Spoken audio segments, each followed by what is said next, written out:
It all began not long ago. My friend Doug, his girlfriend Christy, and I were planning a forest outing, as we like to call it. Of course, I was the one stuck packing the car, while they were just lying on the couch inside the warm house. I cursed under my breath as I crammed the last bag of clothes inside the back of the crappy Prius. A short time later they came out of the house, Christy blushing and warmer than usual.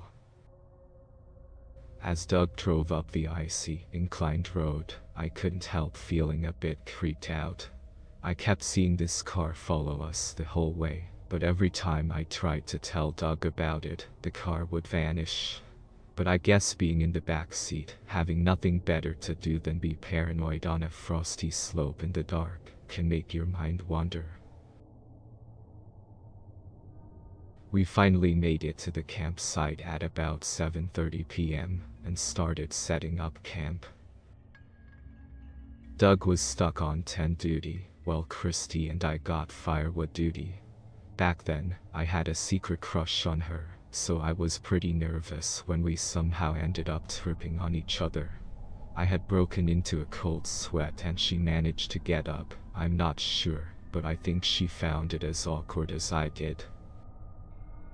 After gathering a large amount of firewood, we started heading back to camp. It took us about 5 minutes to find our way back. We'd been scared there for a second.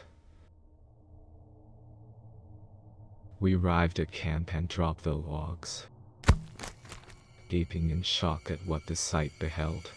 The entire camp had been torn down, and Doug was nowhere to be found. We heard a loud thumping noise not far from camp, then again, and finally once more.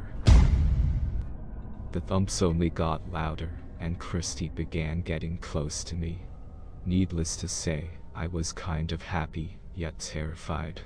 I told her to stay as I moved to identify the noise. It was Doug. He was attempting to run from a large silhouetted figure, swinging what appeared to be a hatchet at him. The shadow was in a full sprint, trying to dismember my friend.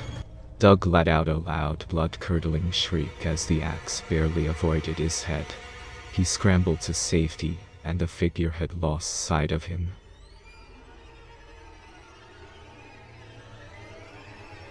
Unluckily, the thing caught me in its sight.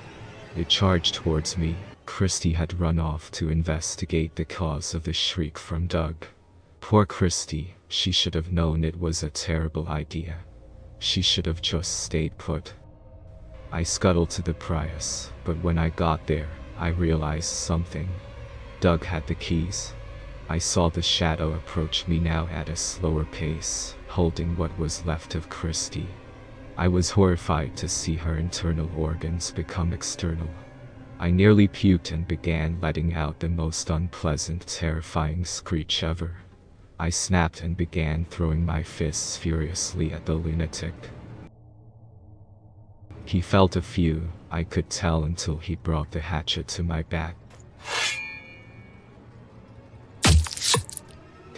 I felt an intense splitting pain and attempted to register what had just happened. I screamed for Doug to come to help me. He just kept hiding as the figure shambled slowly toward his vehicle.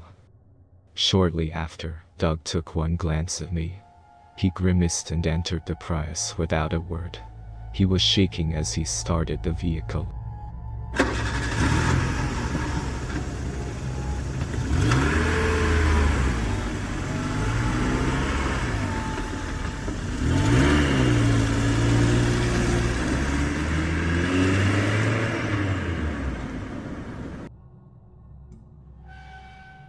And he had just left me to die out there. He spaced one detail though, I had a phone. The police arrived in minutes, and an ambulance rushed me to the hospital.